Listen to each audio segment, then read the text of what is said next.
welcome to our Practically Perfect PA webinar.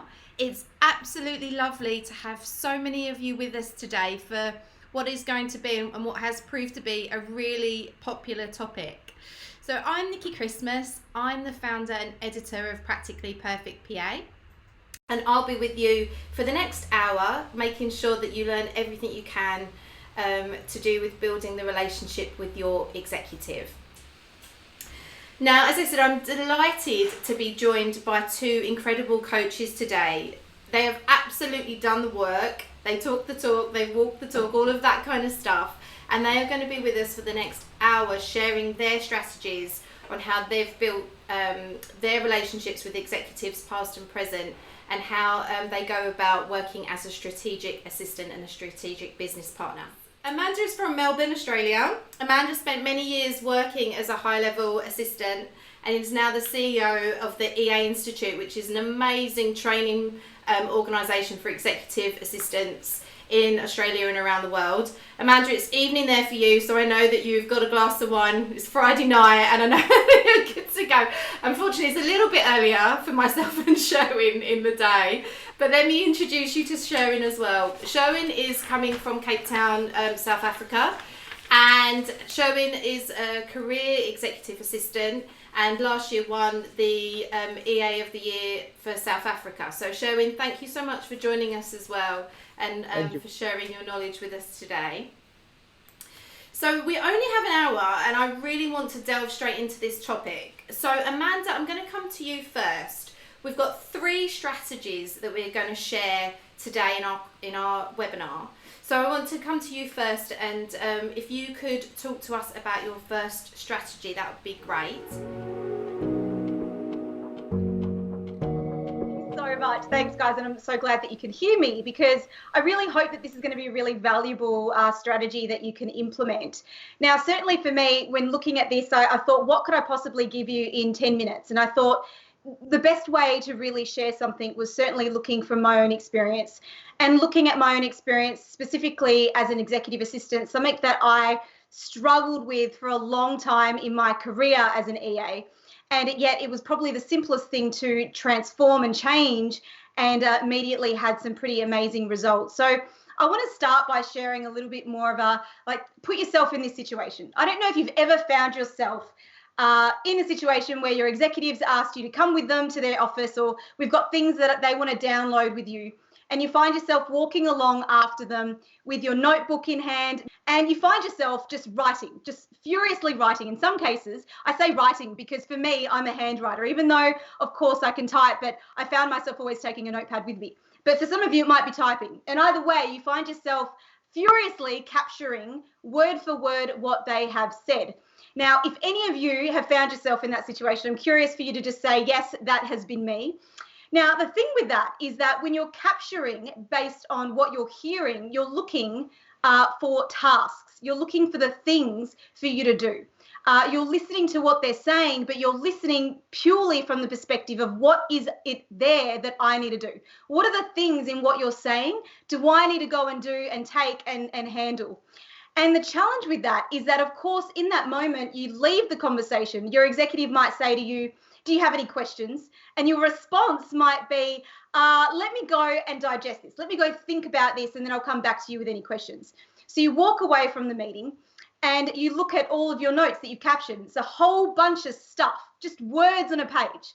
And likely for some, you might find yourself looking at those words and going, what do they actually mean?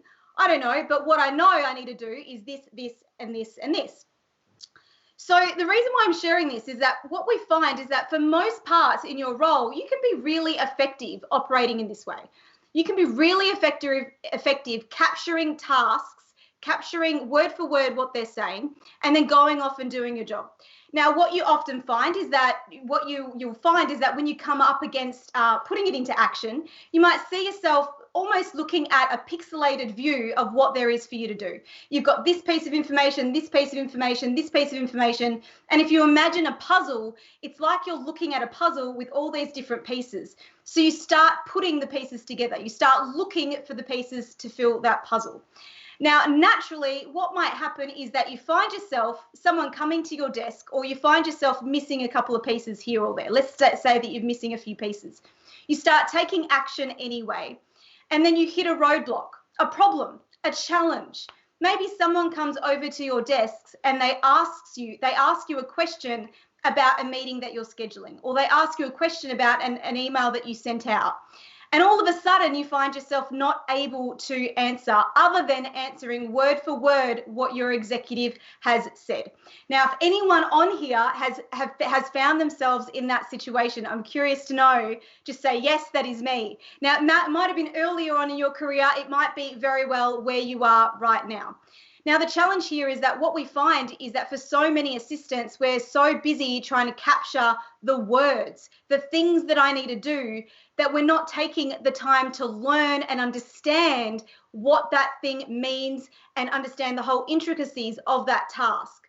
Now, if you're able to understand all of the things associated with that task, what do you think would happen when you hit a roadblock? Do you think you're more likely to be able to navigate through that challenge?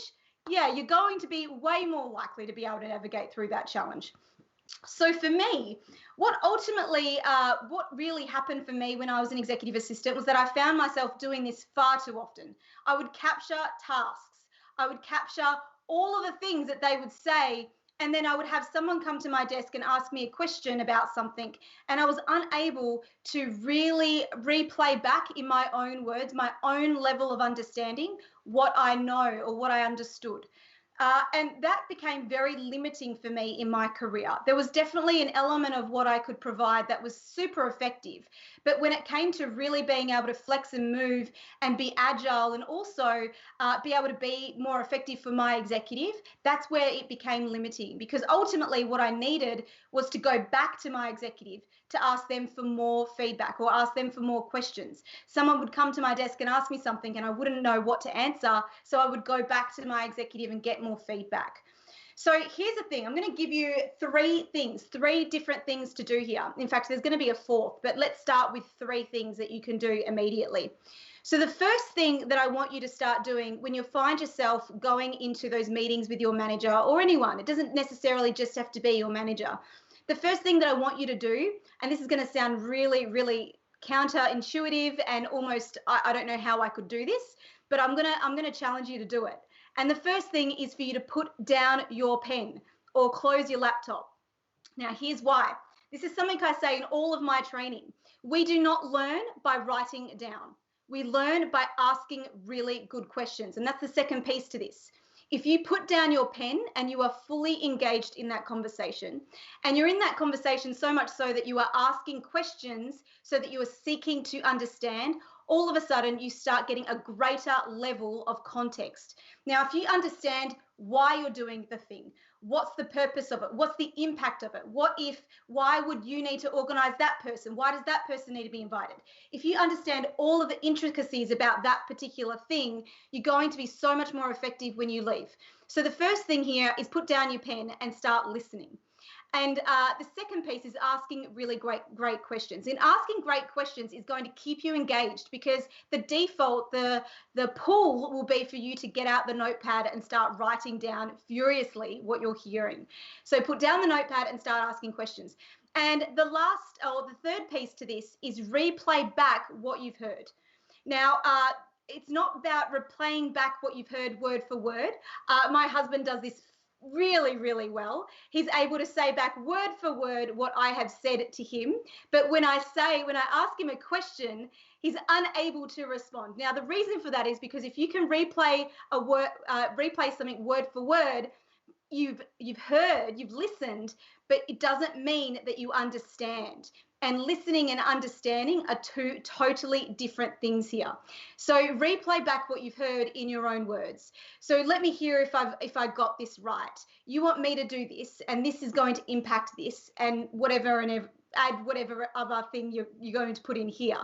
But the important part here is that you're replaying it back in your words so that you know that you've understood, and so that they know that you've understood also.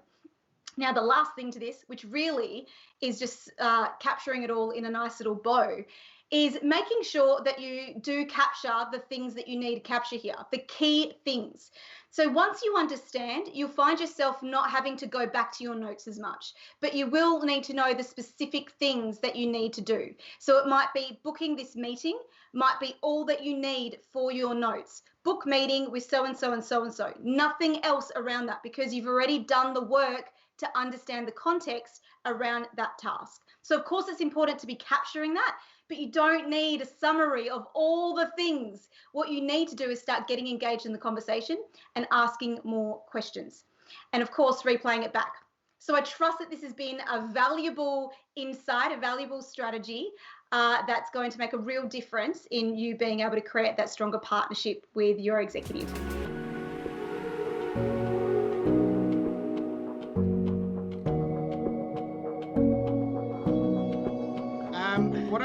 What I thought I'd talk to you guys today about was 4 things that I think that you need in order to move your relationship from being a everyday type T and minutes PA to a strategic assistant. And the 4 things, and then also on moving from outside the office to inside the office, or inside the circle with the executive, so that you can understand and you can help them strategically to achieve company goals. So obviously, as humans, we're naturally curious. So we crave the friendship and the positive interactions. And so it makes sense that to better our relationships at work and to be more happy and productive, we need to have a few things. Similarly, with your exec, what I would say is there are a few things that I think are most important when building this relationship. The first thing being trust. You obviously will probably think trust is duh. Everyone needs to know that you need trust in order to further your relationship. But trust is obviously the foundation to every relationship. When you have trust between executive and assistant, there's a powerful bond that starts existing. And what happens is they start communicating more transparently with you. Instead of just giving you the little bits of detail, they give you all the detail. And with all the detail, you're able to align what you need to do in order to make them successful. The second one is mutual respect. So when you have respect for other people respect you more. It's a two-way street. But working together with mutual respect can develop a solution on collective insight, wisdom, and creativity. When you respect each other, you then take into account each other's views. And with that respect, you're able to politely decline when you don't think something's going to work. A lot of assistants today will sit down and they will take and take and take, and they won't say anything, because I don't think they feel like they've got their boss's ear. They've got that mutual respect that their boss is going to listen to what they say, or the exec is going to take into account what they said. If you ask a lot of people, the assistant is the way into the business. So if you want to get the ear of the boss, the first person you need to have is the ear of the assistant. So having respect for the assistant and the assistant having respect for the boss, and making sure that you work on that respect will help you in your task to become more strategic. Loyalty. So everyone thinks loyalty, yes, there has to be loyalty in a relationship, but actually if you look at the stats now, they say loyalty is out the door. I mean, the average lifespan of someone's job is about 9 months at the moment. They're in a job for 9 months and then they start looking. To make sure that you are able to assist them and help your exec do and deliver results, I think loyalty needs to be there. It's the most important thing that you need to ensure that they are loyal to you and you are loyal to them, and that they have your back in a similar fashion you have theirs. Then the last one I think of is honesty. It's one of those topics that you say, obviously there's got to be honesty, but when I say honesty, I mean true honesty, where they can tell you if they don't like something, that you can tell them that you don't like something, and that they're honest in terms of what is happening in the business. Because what happens in business these days is the top half of your executive committee, they have a conversation, and they make decisions that will affect the rest of the business, and they only give the business what they think they need to know. A good executive and assistant, your exec will come out the meeting and say, this is what we've done, this is what we've discussed, and this is how I need you to help me. So them being honest and truthful and transparent will help you move to become more strategic. There's nothing worse than only getting the bits that they want you to hear, because it's the bits that they don't tell you that actually help you become more strategic. It also helps you build a culture at work. I mean, if there's honesty and transparency at work, it helps with the culture. It helps with workplace behavior, because everyone can be honest and open with everyone, and it builds trust. It links back to that first point that I spoke about on trust. So one of the most important things to me in becoming strategic is moving into the inner circle. So it's a topic and a phrase that I've coined, moving into the inner circle, because what I think happens there is once you move into that inner circle, and when I talk about the inner circle, I talk about you and your boss being a smaller circle, and then you and your executive committee being another circle, and then you and the business being the broader circle. What happens when you move into that, the first circle, is you are able to support everyone and support them to the best of your ability. With moving there, you create the ultimate partnership. Many assistants these days sit outside the circle their entire careers. And the reason for that is not because they're not allowed to go in, it's because they're too afraid to jump in. How are you going to make yourself more strategic and help your exec is by moving into that circle. Don't be afraid. Ask to join. Because once you join, you'll know every little bit of detail that happens within the business. And you're able to assist with projects that are happening. You'll be able to assist with telephone calls. You'll be able to do things on behalf of your boss and give them the time back to concentrate on what they actually need to do. So there's a few ideas that I've got to help you move into that inner circle. The first one is understand the business. Understand each part of the business and each role within the business. This will help your executive get things right. Ensure that you raise the issues with your executive immediately, but not only raise the issues, have a potential solution in sight. Be able to give them options and say, this is the issue, and these are 3 potential solutions that I think we should explore. If they can't come up with an answer right then the 2 of you sit down and you actually explore those 3 options and see what the right one is. Follow through. Don't just sit and wait. Go out there and look for things to be done.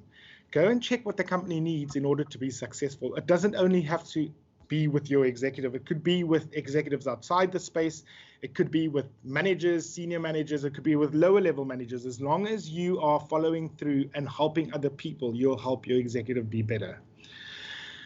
Build good relationships with every member of the executive committee. You don't only work for the CEO or the COO or the CFO. You actually work for the entire business. Yes, your title says Sherwin Weber, EA to the COO, but what it actually means is you're there for the entire business. So build good relationships, because you never know when you need to lean on those relationships in order to make something happen. And then the last one I always say is always learn. Great CEOs or great executives are always learning. I mean, they're always trying to upskill themselves and raise their game. So why should we as assistants not do the same? I mean, people often hope that when your executive moves to another role or another company that they'll take you with, but 60% of the time they don't take you with. And what you're left with is trying to build a relationship with the new person that comes in. You need to be able to learn to show them your value that will make them think twice about leaving you behind or leaving the position they're in, because it's hard to start a relationship. It's easier to continue something and build on something than to start something from beginning. The last point I have is, and I said this when we did the European summits, was before you start a role, the most important thing to do is to have a chemistry session with whoever you're going to be working with. Now, the chemistry session to me is the most important, because it's in this session that you can actually find out how they are, how they think. Is it a good fit? Are you guys going to be able to be open and honest? Are they a recluse? Do they keep information tight to their chest, or do they share information freely? Because all of these things will lead to you being more strategic. If you end that session with a doubt, it is your mind telling you that there is something wrong with that fit. It's not because you haven't heard the right questions. It's actually your mind telling you it's not the right fit. So have that chemistry session. Check what's happening with your executive and what they think of the business, what they think of assistants. That's the most important question. Ask your executive, what do you want me to do as your assistant? Because that gives you a clear indication of how you're going to go forward. So those are just a few ideas and a few of my examples for you. If you want to know more, I know Nicky is going to be talking later about what we got in the pipeline for strategic assistance. Reach out to Nicky. She's got loads of information. Thanks, Nicky, for having me. It's been great.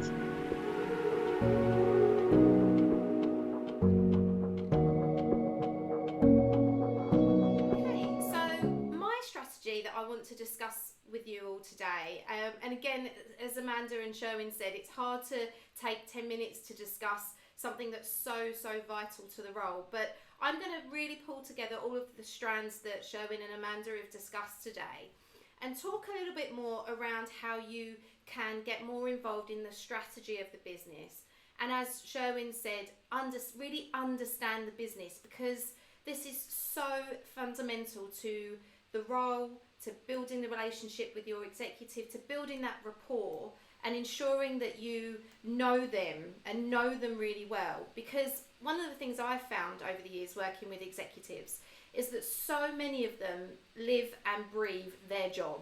It's so important to them and they get so caught up in it. They work long hours.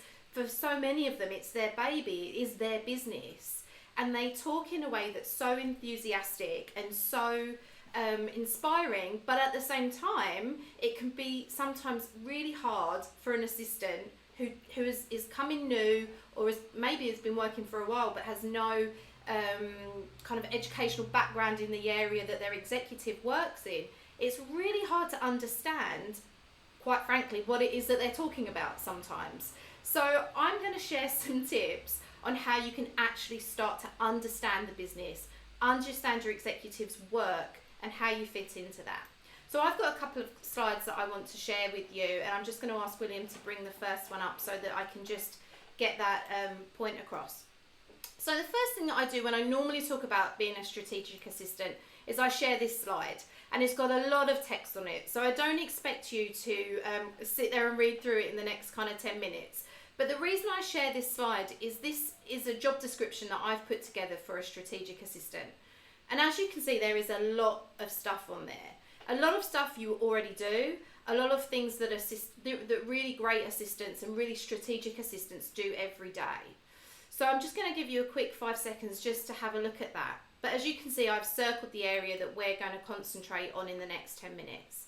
And that's making decisions based on the strategic direction of the business. Now, as I said, when I've talked before, so many assistants are like, I do my job so well. One of the problems is, and one of the challenges is that my executive works in a very difficult, fast-paced field. And actually keeping up with their work is really tough. So I know a lot of you work for engineers, for lawyers, for scientists, for academics, and it can be really difficult to kind of understand where they're going and how they're motivated. So my first tip is, and it's a simple one and it might seem obvious, but it's this: it's read everything. Read their emails, and when I say read their emails, I mean read their entire email system. So read their outgoing emails, read their incoming emails, look in their files, go hunting and having a look through their email system to get yourself up to speed on so many aspects. So many people live in their emails and communicate through their emails so regularly that it makes so much sense for you to spend time in their email system trying to understand where they're coming from and what's going in and what's coming out. Now, when I first started doing this, I must admit that I felt like a bit of a snoop, and I felt like I was kind of looking at things that I shouldn't be looking at, and maybe being a bit nosy, and maybe reading slightly too many personal emails that they sent on their work email. But this is how you get really good at your job. Because as I said, so many executives are quickly firing off emails without really thinking about copying you in or letting you know what's going on. So when I say read everything on the email, I really, truly mean everything. That's your job. You're not snooping. You're not reading things you shouldn't be reading. That is really what is going to help you very quickly speed up on what and understand what they're doing in their day to day. So when I talk about reading, I don't just mean that, and I'm going to bring up my next slide, so just to kind of pass on a few more ideas. So as I said, read everything, not just their emails, but I also mean their reports. And again, I understand the jargon that are often in these reports are difficult to understand. I hate to say it, sometimes they can be pretty boring, but again, that's part of the role. You have to start to understand the jargon of the business and the strategic detail that comes in those reports. Again, if they get memos or anything like that, you need to read those. You need to read the files that they get sent, the PDFs that they get sent through. Everything that they get sent that they have to read, you have to read as well. And then don't stop there. If they are, and so many executives are nowadays, really interested in reading business books, personal development books, career development books, if there are particular books that are specific to the industry that you work in, then read those too. This is for a whole number of reasons, because that doesn't just necessarily get you up to speed on the strategy or their strategic thinking. It also helps build rapport. And the reason for this is because you're going to start talking in the same language that they are talking in. And you are showing an interest in the things that they are really passionate about. And rapport is built so quickly when you are talking the same language as somebody else and you are showing a keen interest in what they are interested in. What I would say is when you read those books or reports or anything like that, let your executive know that you're reading them. There is no point keeping that information to yourself. So please make sure that you read everything, highlight things that you don't understand, and then in your one-to-one meetings with your executive, it's really worthwhile you mentioning that you're reading these books, you have a couple of questions, and could they help you try and understand that a little bit more? So please read everything. My next point is this, and if we could have the slide back up, that would be fantastic. My next point is this. Never stop learning, and it's something that Sherwin and Amanda both have mentioned again. You have to keep educating yourself. There's always something to learn. There is always something new that you can be doing to improve your skills. So again, make sure that you keep up to date on everything that all of the amazing trainers that we have in the assistant world are doing to improve your assistant skills. That's so, so vital. But you also need to keep up to date on everything that's happening in your industry and in terms of the different executives that you work for.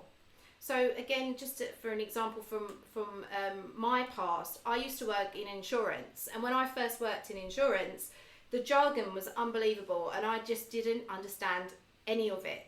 So one of the things I asked to do, because particularly my executive at the time was the CFO, so he not only spoke in financial jargon that I didn't get, he also spoke in all of this insurance jargon that I didn't understand either. So I asked him if there were any introduction to insurance courses that I could go on. And he said, yes, if you go and speak to HR, we actually run something for our graduates. So I went on an introduction to insurance course, which was full of the graduates that were coming on to do the graduate scheme at our company. And I learned so much. It was free to the company. They didn't mind if I sat in on it. And it just very quickly elevated my understanding of everything that he was talking about. So please do try as hard as you can to learn as much about the business and go on different courses that they have. You can be really clever about how you do that. And then I have my last point here. Again, if we could just bring the slide back up, William. Thank you. So this is one I think that's particularly pertinent to now, as so many of you are working from home, and that's get on the business calls and get on the online meetings. And again, this is for a few reasons. William, if we could bring up my next slide, that would be great. While I'm talking, I want you to have a look at this quote again. I always share this when I talk about strategic assistance, and it's from Adam Hergenrother, who I think many of you now know. We've had Hallie Warner do some fantastic courses for EAs that are hoping to move into a chief of staff role. So I'm going to read it to you because for me this is just the most inspiring quote I think I've heard from an executive about their assistant. So it says, "Your assistant works with you, not for you. My assistant reads all of my emails, attends the majority of my classes and trainings, listens on calls, and sits in on meetings. She's more effective when she knows what I know, knows how I think, how I solve problems, and what I have decided and promised, so she can follow up and deliver. Do not keep your assistant on the periphery, assigning tasks that have no context or meaning. They will be far more invested in your success when you are a part of the entire process, and eventually part of the decision making, or even making decisions on your behalf. When you bring your assistant into the inner circle, everyone wins." So I want to bring in one specific point on what Adam says there. What I would say is absolutely share this with your executive, because it's so powerful. That comes from an executive. So if you have the time to share that with them, I think that would probably be worthwhile. But I want to focus on one point he says, which is bringing your assistant into the meetings, because it gives context. It helps the assistant understand the decisions that are being made and why they're being made. And that's why it's so important that you attend meetings. What I would say at the moment, I know it's really difficult, and I know a lot of you are feeling particularly invisible at the moment because these meetings are taking place on Zoom and you're often not being part involved, or it can be difficult to be involved in them. But you have to get on the video calls and you have to be seen. And the reason for this is you will be out of sight and out of mind. And then before you know it, your executive will be doing things that you don't know about, you don't understand where they're coming from, and there's no context. So if you aren't involved in these meetings, ask, make sure that you get a seat at the table. And then when you are on the calls, be an active participant on the call. So of course make notes and listen in, but make sure that you contribute. You're there for a reason. So if there is something that you need to say, or a point that you want to make, or you can do something to help within those meetings to move the agenda, what they're discussing forward, never feel afraid to say something, because that's your job. That's going to help your executive. Okay. That's my 10 minutes up, I think. So what I want to do, and I think what's going to be a brilliant next 20 minutes, is to bring Sherwin and Amanda back on and answer some of the questions that you've been firing at us for the last 40 minutes. So if we can bring Amanda and Sherwin back onto the screen, that'd be fantastic. Brilliant. Okay, guys. Well, thank you so much for your amazing strategies. I know that so many people are going to get so much help from those. So thank you so much. I've got some questions that have already started coming in over the last 40 minutes, and I'm going to start with one that I think, again, is really, really difficult at the moment, and a lot of assistants are struggling with this while working from home and working remotely. So, Sherwin, if we start with you, because I know that you're doing this at the moment. So, how are you finding it working remotely? What are the challenges and how are you overcoming them? So, so we've obviously in South Africa, we've been in lockdown or quarantine for the last 165 days. Counting. So literally half of the year I've been away from my exec. But I think the first 2 weeks were the hardest, because in those 2 weeks we try to find a rhythm where we could kind of I knew what was going on in the business and she knew that I knew, but we weren't speaking as much, because I think those first 2 weeks was where everyone started Zooming. I mean, we spent 8 hours a day on Zoom. So that was the hardest, not knowing what was going on. Me being a social creature, I needed people around me. So that was quite a change. But what we did was we decided that what we normally did was we had a meeting every single morning to plan the day and go through yesterday. And what we did was we increased that to have one 3 times a day.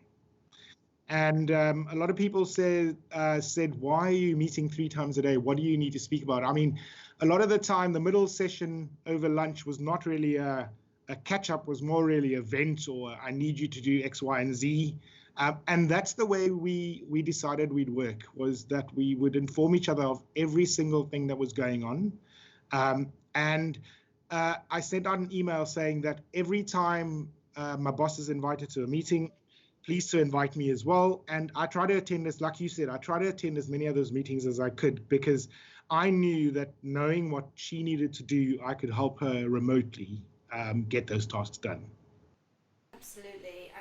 It's so tough. And as I said when I was talking about the strategy that I employ, it's just making sure that you're visible and that your executive knows you're there. So many executives at the moment are going to be really struggling. They're going to be unsure of how to go about working from home. They're going to have responsibilities at home. I know it's evened out a little bit now, but people with families and kids in the house, that's not going away. So it's really tough, and I think for an executive assistant, now is the time more than ever to step up and just add that value where you can and run with it. Yeah, I mean, I'm just looking at some of the comments, and someone mentioned 3 times a day being impossible. I'm not saying spend half an hour 3 times a day, even if your phone call lasts 3 minutes. It's just for you to understand what is going on and try and help them as best you can. I mean, like you said, out of sight, out of mind. And a lot of executives now just do things on their own. I mean, I've seen an email from my exec saying, I've put this meeting in the diary, and in brackets, Sherwin's probably going to kill me. But it's what they're trying to do is they're trying to be as efficient and as effective as possible. And even if you take 5 minutes every 2 hours, just to, even if it's a text, how are you doing? What do you need me to do? That helps them streamline what they need to do, and you can pick up the slack, I call it, or actually follow through on what they promise. Yeah, Amanda, if we can bring you in, one of the questions I think a lot of people are asking is, this is great, and I can see this all working when you have one executive, then you can dedicate all of your time to that one person. But particularly now, assistants are looking after so many executives. I think we've seen 4 or 5. Sometimes it can be more than that. So do you have any tips for people who work with multiple executives? Yeah, I mean, I think the same sort of strategy applies. So, of course, when you're working with multiple executives, it becomes harder for you to really get into the detail around understanding the context of every single piece of the business.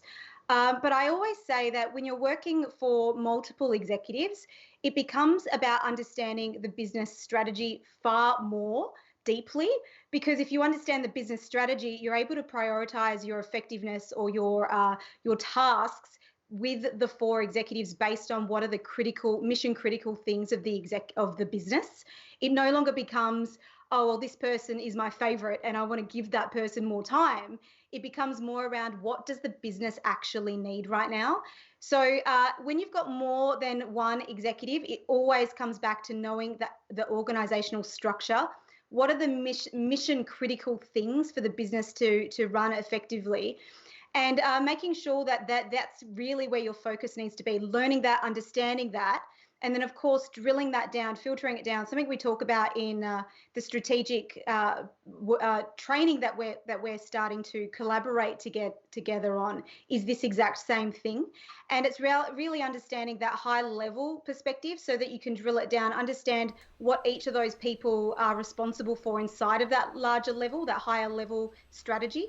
And then, of course, when you know that, you're able to really effectively manage your time to match what's needed for the business, not for the individual. Because everyone thinks that their time is really important, and everyone thinks what they have right now is what is most important.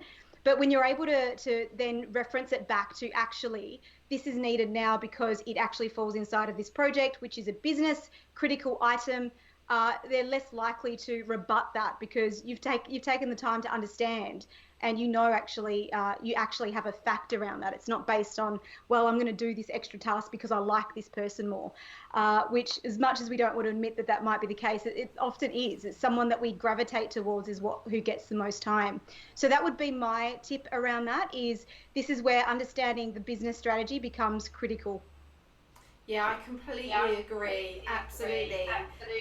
It just gives you that gravitas as well, doesn't it? An authority to make those decisions because you know you're pulling on the right things. Absolutely. Yeah. Sherwin, is there anything you'd like to add there?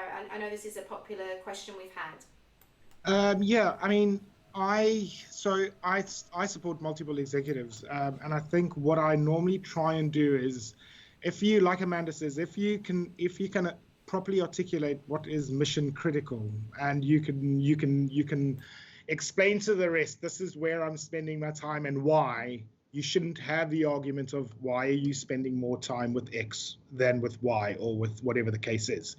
What I try and do as well is I try and share, and I'm open and honest about what I'm doing for each executive so that they know where my priorities are lying. I mean, the worst thing you can do is keep that close to your chest, because then they think you're just sitting around playing games. Um, and I think a lot of executives, they wonder what you do all day, but they don't see the devil in the detail. So once you share the detail with all the execs you work for, you can kind of get their buy-in. And it ties back to when you do the chemistry session with all your execs that you're going to work for in the beginning. If you can show them that you're open and honest and you share the detail, then you should be fine. Yeah. I agree. We've had a question around that chemistry session. I think we've all been there and done that with executives over the years. So, Sherwin, you brought it up to start with. If we could come back to you, is there anything that assistants should be particularly looking for when they are going for those job interviews and testing the chemistry with an executive? So the first thing I look for is, it may sound simple, but I'll look at the way the executive sits and looks at me. Obviously, we all know what body language is, and you can read body language. So we've got the closed arms, we've got all of those things. And I also try, because, I mean, someone said your job spec. That job spec is never going to be the job spec. But what I try and do is I try and ask questions about the role or the previous assistant as to what they did, why it didn't work. And then also the most important question to ask is, what do you think about assistants? Because you'll get an honest answer, because it's an out of the blue question, and the executive will either go, well, they're there to help me, and when they say help, I always go, can you elaborate? Or when they go, they're there for us to build a relationship, or they're there to partner with me, it's a different situation. So make sure you pay attention to their body language and how they speak about assistants, and also what they would want you to do in your role. It's not about the tasks, it's about how they expect you to support them that I think is most important in the chemistry session. Absolutely. Amanda, is there anything you'd like to add there? Yeah, I mean, I always go back to values. So what are your values and what are their values? Because I tell you, if you do not align there, it's likely you're going to hit some roadblocks. And a simple thing, the most simplest way of hitting that, I mean, of course, the organizational values are also very important, but who you're supporting, your partner in crime, you need to be aligned in your values. And a simple example might be if you both are aligned in having fitness or health as a value, it's going to become very clear that you're going to be able to support their health goals and they are going to do the same with you. So, for example, if they go to the gym during the middle of the day, you're going to understand each other. You're going to talk each other's language. So values are a big part. And I would say expectations and standards. Geez, I could talk about this all day long. I think expectations are a huge piece that gets missed. What do you expect of me? That would be the number one question, one of the biggest questions to ask, whether that be in the interview process. Geez, that's a valuable question to ask in the interview, but also once you start the job.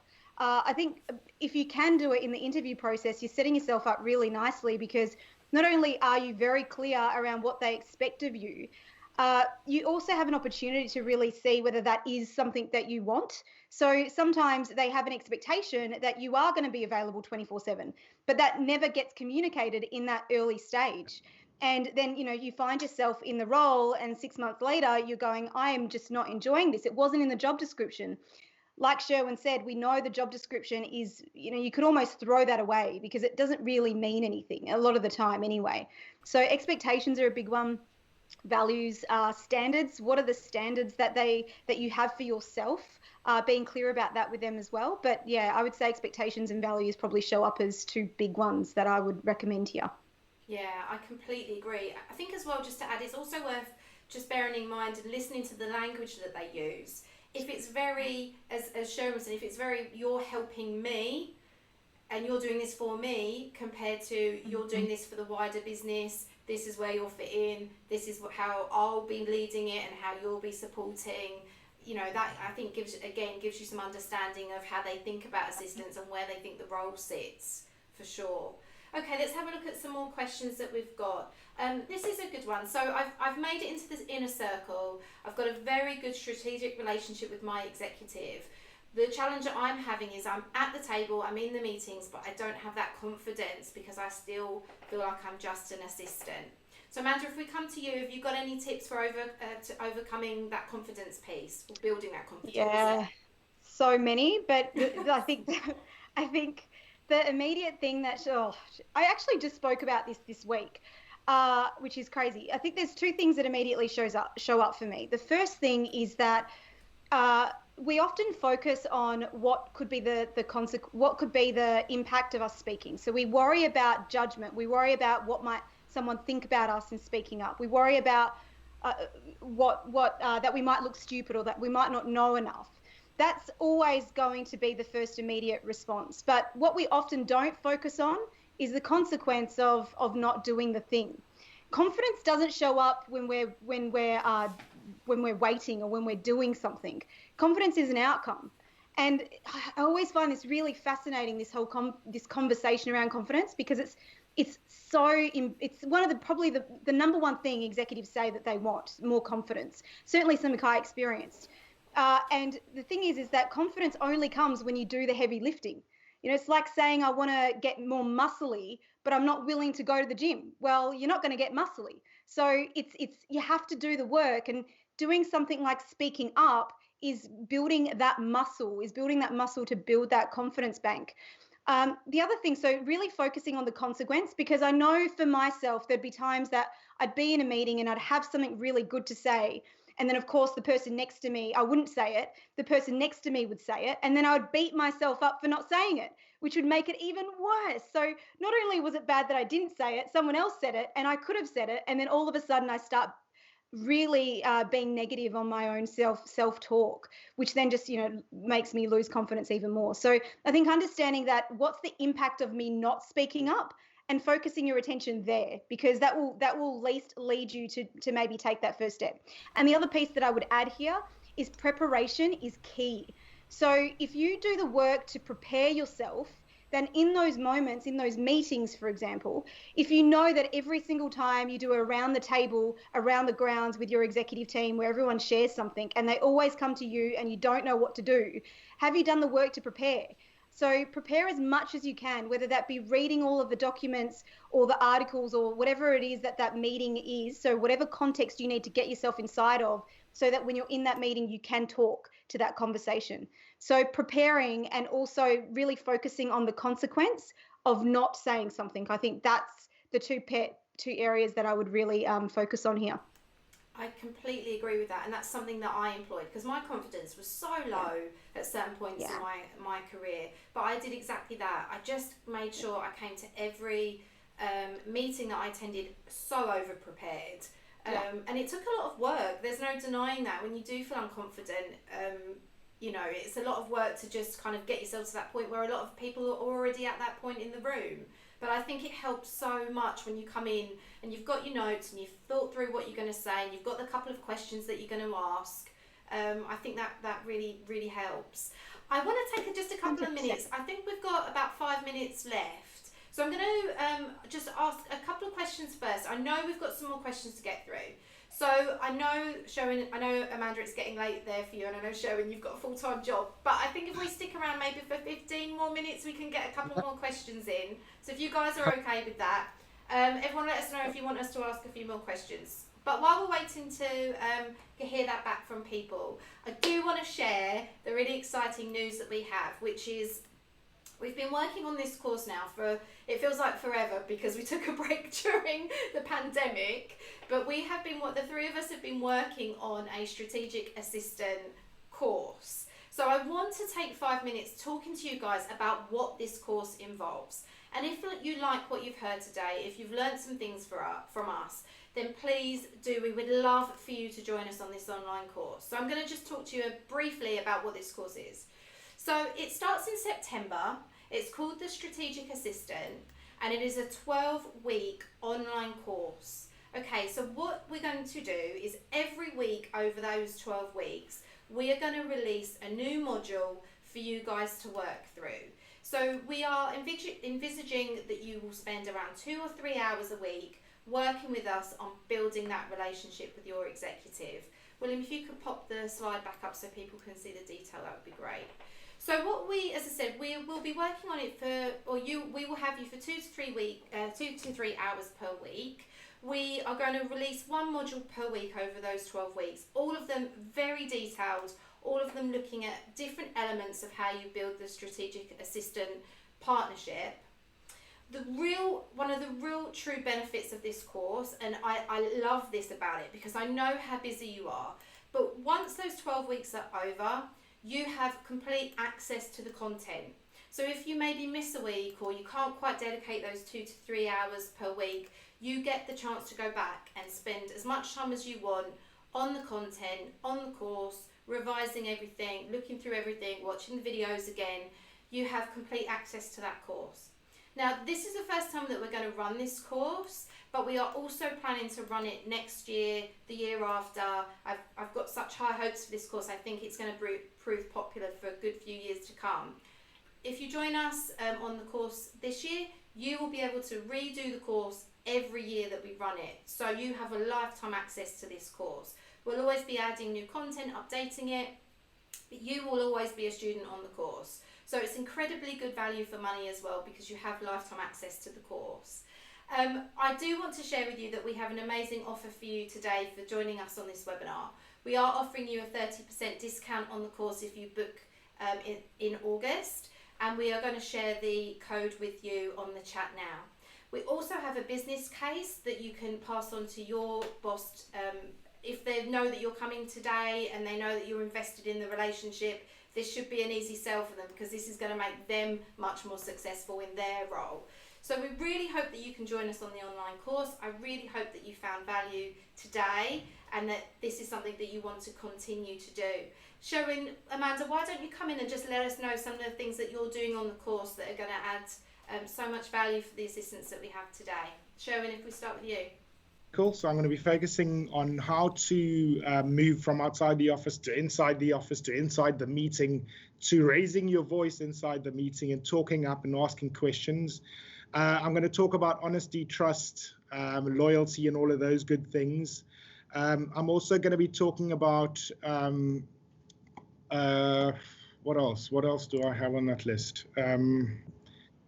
I've got, yeah, there is. The nice thing about it is that at the end of every module, there's a Q&A with yourself, Amanda, and myself, which is quite good. And every time you finish one, you're able to join a Q&A session. I'm also going to be talking on exploring the relationship between the manager and the assistants and how the intricacies of those types of things. And then executive committees, how they work, what you need to know before you enter into one of those meetings and raise your voice in one of those meetings to ask the questions that you need to ask. Yeah. So much. Yeah.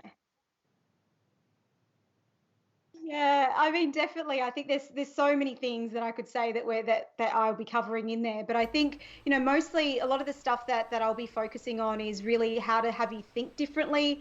And thinking is a skill, and a lot of people forget that. So really looking at ways to do that. We're going to be covering how to rip up your job description and really craft your role and create your role on your terms.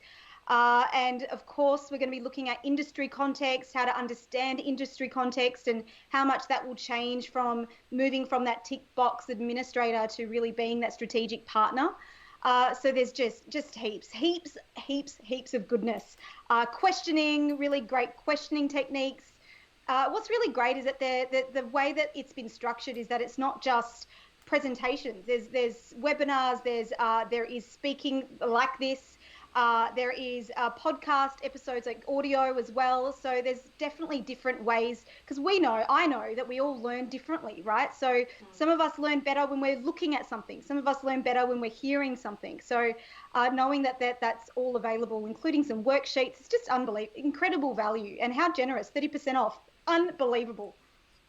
Just so that some people are asking what the price of the course is. So there's 3 different options depending on what you need, and we also offer some price plans. The price of the course is $799, that's euros. So if you let us know, we can let you know what that is in your currency. But it's €799 for the 12-week course. That's the starting price. I think it's also worth mentioning that we have a ton of templates, some swipe files, things that you can literally just implement straight into your role, and a whole ton of questionnaires and things like that you can share with your executive to start to understand them a little bit better.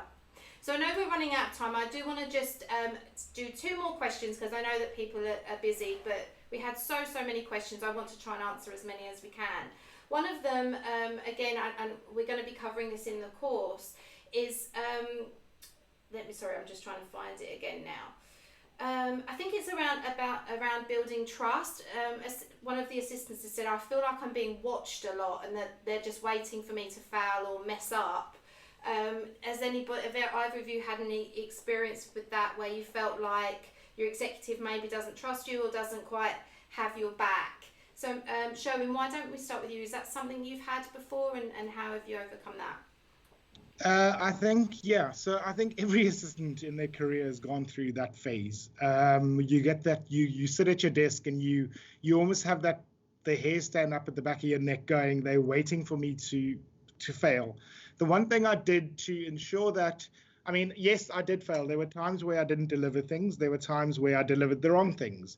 But the one thing I learned through all of it was that if you are open and honest about it, and if you get ahead of the bus instead of waiting for the bus to pass and then trying to get behind it, it's a lot easier to control the narrative of the conversation. What I also did was I started ensuring that my executive knew exactly where I was at any given stage of whatever they asked me for. So like I said, we had a meeting every morning, and every morning I'd do an update of this is where I am with X, Y, and Z. And if I had any questions, I would then say, for X, this is the question. For Y, this is the question. For Z, that's the question.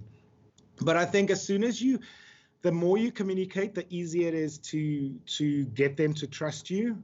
Because I think executives, all they want continuous update. That's how they run their business, with continual updates. So as long as you continuously updating them as to where you are and what you're doing, it should be fine. I mean, there are going to be the times where you do mess up, but admitting to it and then learning from it is the biggest thing.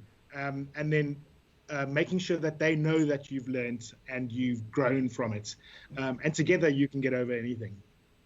Yeah, I completely agree. I remember I've had so many times I've messed up being an executive assistant, but it's absolutely that coming back to them with a solution. What I would also say in answer to that question is also looking at your, sometimes perceptions aren't quite what you think they are, and it's your projection more than it necessarily is the executive. So what I would just say is just try to understand that a little bit more. Is that truly the case, or is it that you feel like you are on the edge of maybe messing up, or you haven't got that confidence piece in place? So I think if you feel like that, it's quite often worth having a kind of exploratory conversation with your executive, although that can obviously be difficult having those conversations, but just gently trying to work out if that's the case, or if maybe that's your inner voice telling you that you haven't quite got that confidence. Amanda, would you agree with that? Have you ever been in that position? Yeah, I mean, I think trust is something that is earned. It's something we can't just expect trust.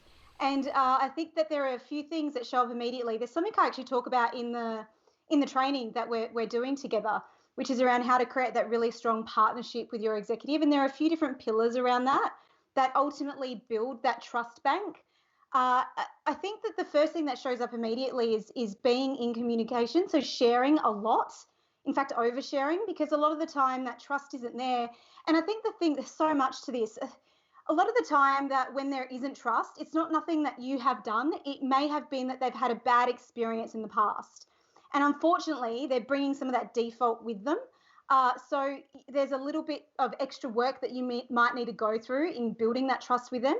But there are some steps that you need to take. And one of them would be communicating, openly communicating. I would say that's probably the most obvious thing that shows up. Of course, there are so many others inside of that partnership framework that I go through in the training.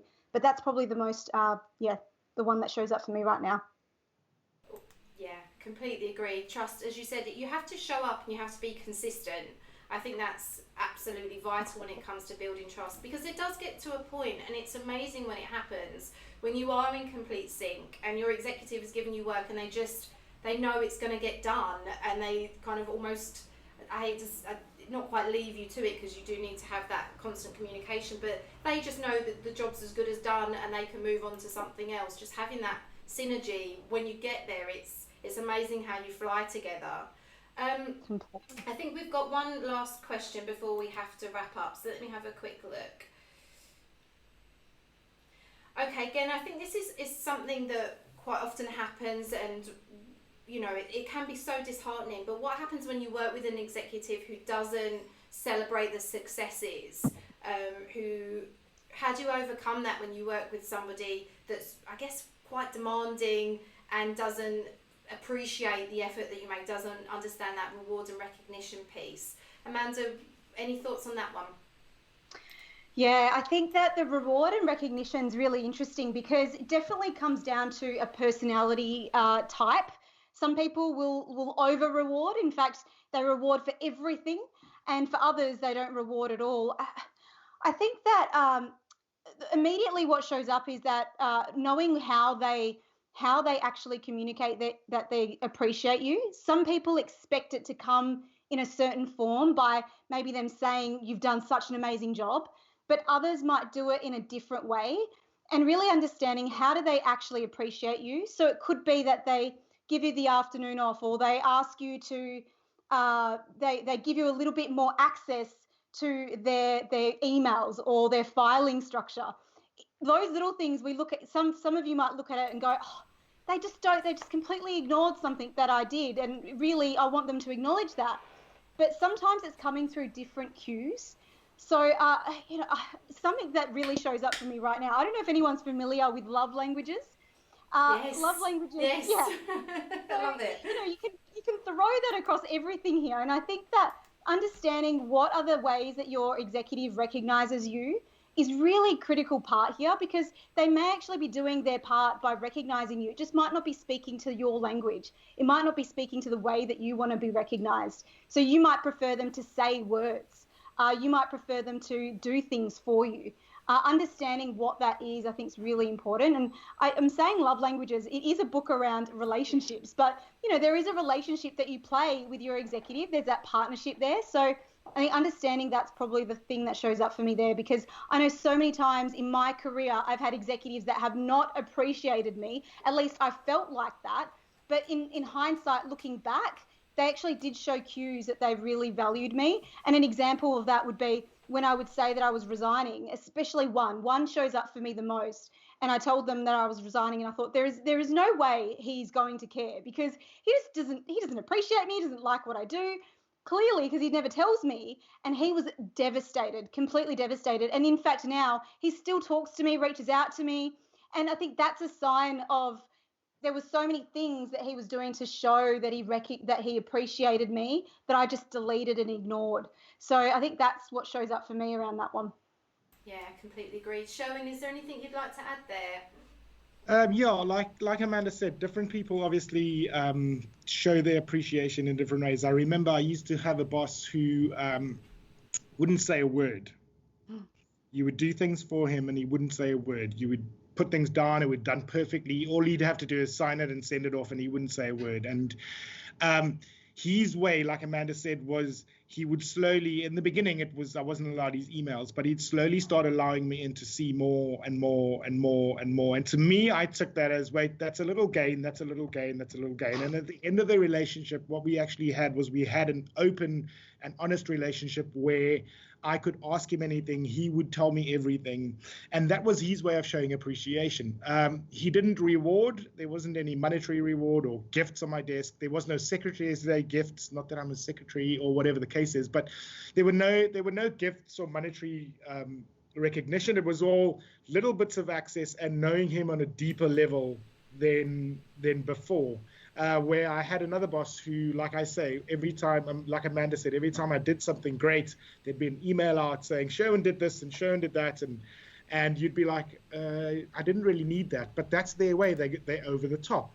What I now do is, and if I don't get appreciated or recognized for something, I will make it known that I was tied to that project. Because that's the only way people are going to recognize that you actually had a hand to play in what has happened.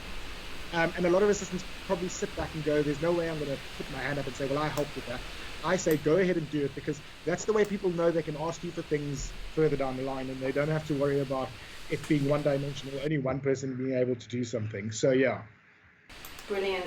Yeah, I completely agree. It's different levels. And actually, the book that Amanda was talking about, I can't remember the title of it, but it's around the language that you use. And the book is about personal relationships. But actually, I've found it really useful when I've been training assistants, because it really does get you to understand how people appreciate things and the language that they use and the actual things they do.